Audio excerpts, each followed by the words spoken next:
Lauri Markkanen is back on the trade market as the Utah Jazz are willing to listen to trade offers for him, but yet it's going to take something that is out of this world for them to actually send Lauri to another team. And the Oklahoma City Thunder are right back on top as one of the teams looking to trade for him and probably one of the favorite teams to actually land Lauri Markkanen if a trade were to happen for the Utah Jazz power forward. And I definitely think this would make us contenders along with some of the cap space that we'd still have left to sign guys, along with re-signing Aaron Wiggins and Isaiah Joe on some longer-term deals with the Thunder. And I think these two moves that are kind of looking like they could happen for the Thunder, one of them kind of 50-50, and the other one it looks for sure to happen, would be Isaiah Hartenstein, the for sure one, signing with the Oklahoma City Thunder. And then the one that's 50-50, this proposed Lauri Markkanen idea where we can potentially go after and trade for him. I also talk about what a potential trade will look like later in this video. But first, going and looking at the report here,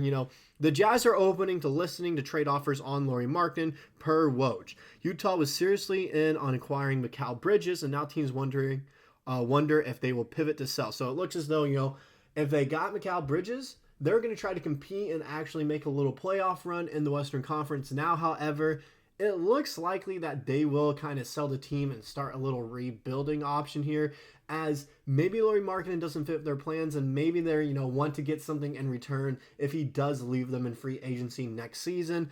Utah would like to keep Markkanen in a perfect world, but teams are preparing for aggressive offers, and it would take a great deal to pry Markkanen out of Utah. And by the great deal, all right? The Oklahoma City Thunder have draft capital, and we have young prospects that we can offer Utah in exchange for Lauri Markkanen. And so I think we have the most that we can offer Lauri in trade deals. Some other teams that could potentially try to go after him are the Philadelphia 76ers and maybe some other sleeper team that is out there. A lot of people want to say the Lakers could potentially trade for him. Personally, I don't see it. I don't see what capital and young guys that they could trade over that Utah would be serious in obtaining. The only two teams I could see that actually have a chance of going after Lauri would be the Thunder and now maybe even the Sixers, although there are a bunch of teams out there I look at it, I'm just like, I don't see who can really compete with us in obtaining Lauri Markkanen on the Thunder. And yes, it's going to take a lot to offer, to pry Lauri away, but we knew it was going to take a lot in general, and realistically, we might not need to be a team that's 12 men deep, especially come playoff time, so it might be good to trade away some of our guys and have a 9 to 10 man rotation come playoff time, and I think Lauri would fit our team perfectly, as well as so the contracts that we would trade over could also match up with Lauri Markkanen and still give us space to sign Hartenstein and re-sign Joe and Wiggins. But going to an article I found by Bleacher Report here, kind of talking on it a little bit more. All right, teams are reportedly circling the Utah Jazz in an effort to acquire one-time All-Star forward Lauri Markkanen. Speaking Saturday on SportsCenter, ESPN NBA insider Woj said the Jazz want to keep Markkanen and sign him to a contract extension this summer, but teams are being aggressive in their pursuit of him. Woj added that the Jazz had been in on the Mikal Bridges sweepstakes, but after the Brooklyn Nets traded him to the New York Knicks instead, opposing teams are wondering if they may sell off pieces rather than trying to build around Markkanen. Going to the other piece of the article here, the Jazz already have a bounty of draft capital in the coming years thanks to the trades of Mitchell and Rudy Gobert. So while it never hurts to have more picks, the Jazz would arguably benefit more from locking in a foundational player like Markkanen. But given that Markkanen is arguably the best shooting big man in the NBA, it isn't outside the realm of possibility that the Jazz could receive an offer that is too good to refuse. So like this Godfather type of offer is what I'm kind of getting from all these talks of what it's going to take to get rid of, Lauri Markkanen on the Jazz. And I think the Thunder can offer that. When I look at what we have, what we can offer over there, I think it's very, doable to do that. Now, I think it would take, a guy like Ousmane Dieng, who we are very high on here in the Thunder, family, where we think he can really pan out and be a great player as he's still young and has shown signs of being a great power forward. However, I think Lauri sets us up for instant success right now, and I think we're trying to win a title next year. I think we are with some of the moves that we plan on making. I think we're trying to win a title, and Lauri would bring that to us next season rather than Ousmane Dieng. I think he could in 2028. However, I think there are some moves that we can make to still extend that, this team that we have further along the line to 2030 and 2031. So I think Lauri Markkanen would be the better option out of the two because, once again, Lauri Markkanen has established himself.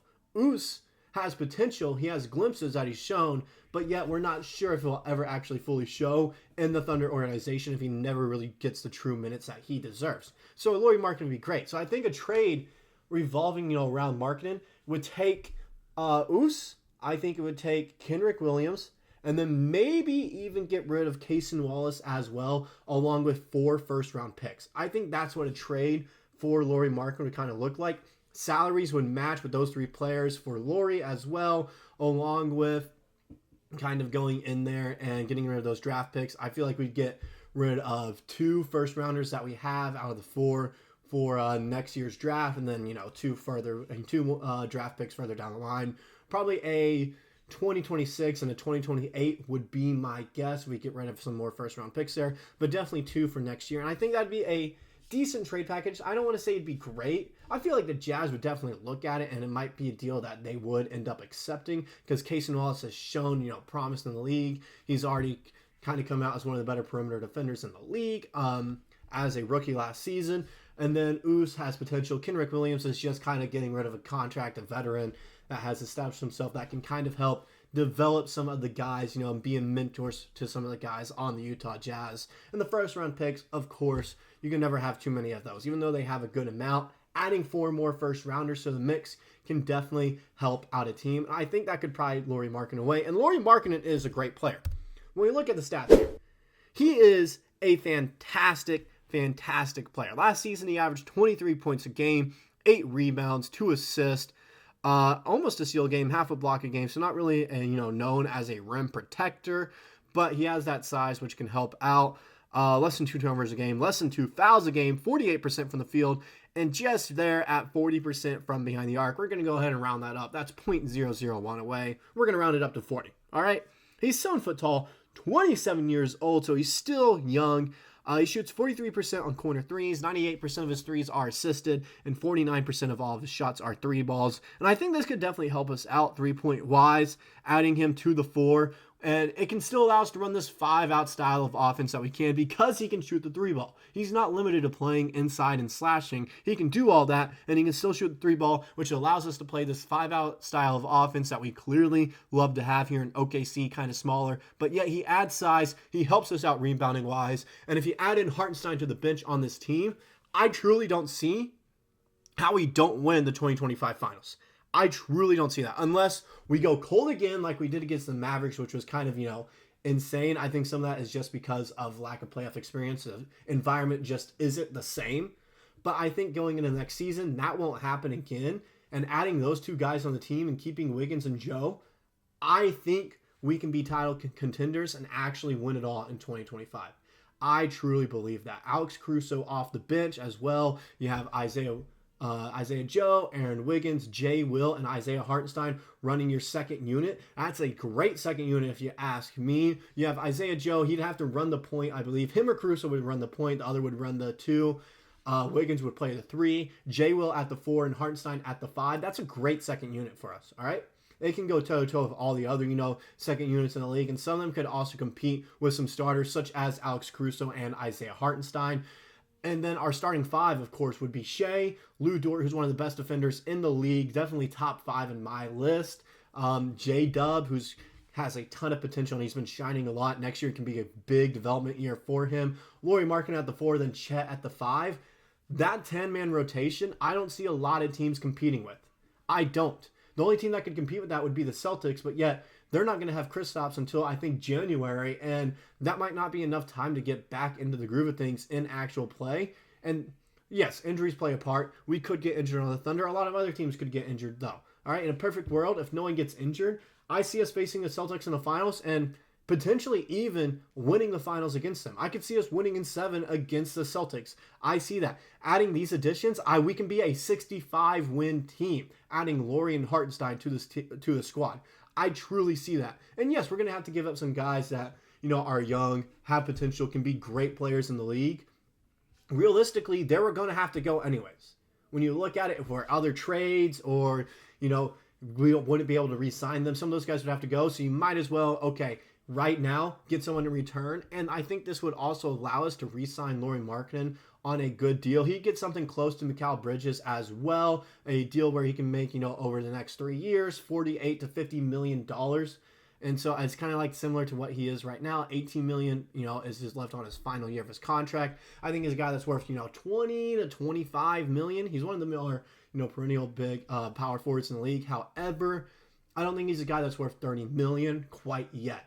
I don't think he's worth that much yet. However, he'd be a great addition to the team. Not taking that away from him at all. And I just think, it could set us up for long-term success. We can keep him. There's still a way we can keep Dove and Chet as well. And then also Lou Dort. We can have the same starting five for a few years. And then the bench, just filling in with solid role players. We're going to be able to lock down Wiggins and Joe for another 3 to 4 years. You have that. Alex Caruso as well, potentially lock him down. So you have at least 8 guys right there that you'll have long-term for a while. Maybe even Jay Will as well. He could be a guy I could see taking a pay cut to stay with this team. All that be left is finding a backup center for the next few years after Hartenstein eventually leaves because of a contract. This is also saying if we do sign him. But if I'm the Thunder, after laying all this out, looking towards the future, I think Lauri Markkanen next season for sure gives us really good odds at winning the finals, and I think we have to try to trade for him. As long as we don't trade any of our starters, it's fine. Trade some of our bench guys that can be good assets for Utah in the future, and also guys that probably in the future wouldn't be getting much time with us or eventually leave anyways. I think you might as well get Lauri Markkanen in return and see if you can re-sign him. Even then, having him for next season, if we win a championship, I don't care. If we make the finals, I don't care. All right, it makes us a better team for sure. And then maybe if he sees that and sees all this growth and potential, he takes a pay cut to stay with the team. That way he can win a ring, because that is very possible. You're seeing with a few players now in the league. And so if I'm Sam Presti, I'm calling Danny Ainge right now, and I am trying to trade for Lauri Markkanen. I'm putting together a package that he absolutely can't refuse that doesn't involve any of our starters. But let me know in the comments if you guys think, we should trade for Lauri Markkanen or stick in free agency. Also, let me know a trade package that you guys think would be realistic for the Utah Jazz to send over Lauri Markkanen to the Thunder. Let me know in the comments, and I'll see you guys in the next video.